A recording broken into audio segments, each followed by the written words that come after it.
এই মুহূর্তত গাঁওবাসীয়েও সোনাবানুর ভাড়াতাই উপস্থিত হয়েছে, ন্যায় বুঝাইছে।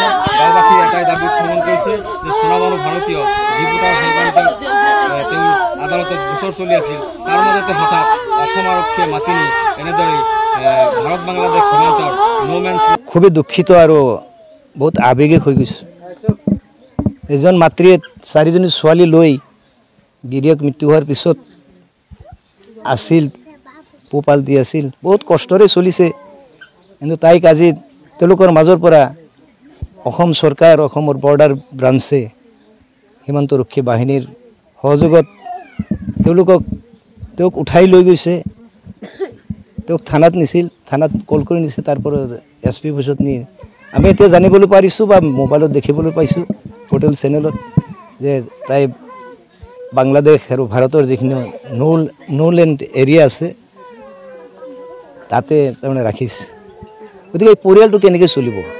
তেওঁৰ সকলো ডকুমেণ্টছ আছে, NRCৰ পৰা, ভোটাৰ আই কাৰ্ডৰ পৰা, পান কাৰ্ড, আধাৰ কাৰ্ড, সব ডকুমেণ্টছ আছে। আৰু তেওঁৰ পৰিয়ালৰ মাক দেউতাকৰ 1951ৰ NRCত নাম আছে, 1965ৰ NRCত নাম, এই ভোটাৰ লিষ্টত নাম আছে, 1971ৰ ভোটাৰ লিষ্টত নাম আছে।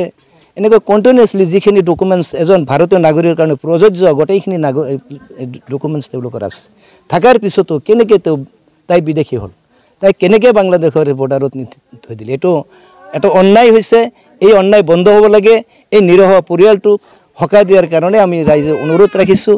এই ঘৰত এই ঘটনা শুনি জানি কান্দনৰ ৰোল বহি গৈছিল। আমি অঞ্চলৰ মানুহে, তাৰমানে এই অঞ্চলৰ যিমান মানুহ আছোঁ, আমি ঘৰত আহি তেওঁক সান্তনা দি আমি হৈ গৈছোঁ, অশান্তিত পাই আছোঁ যে এনেকুৱা হ'লে আমি কেনেকৈ তাৰমানে এই অসম দেশত বসবাস কৰিম? যিবিলাক বিদেশী আছে, 1971ৰ 25 মাৰ্চৰ পিছত যিখিনি মানুহ আহিছে, তেওঁলোকক অসমৰ পৰা যাওঁতে আমিও বিচাৰোঁ। কিন্তু যিখিনি দেশৰ নাগৰিক, তেওঁলোকৰ সকলো ডকুমেণ্টছ থকাৰ পিছত এনেকুৱা হাৰাশাস্তি বন্ধ হ'ব লাগে। তাৰ কাৰণে আমি চৰকাৰক অনুৰোধ জনাইছোঁ।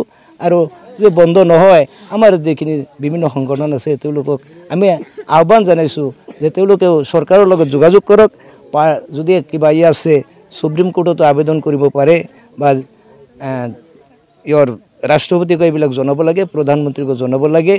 আমাৰ যিখিনি বিভিন্ন ৰাজনৈতিক দল আছে, দলবিলাকেও আমাৰ হৈ কাম কৰিব লাগে।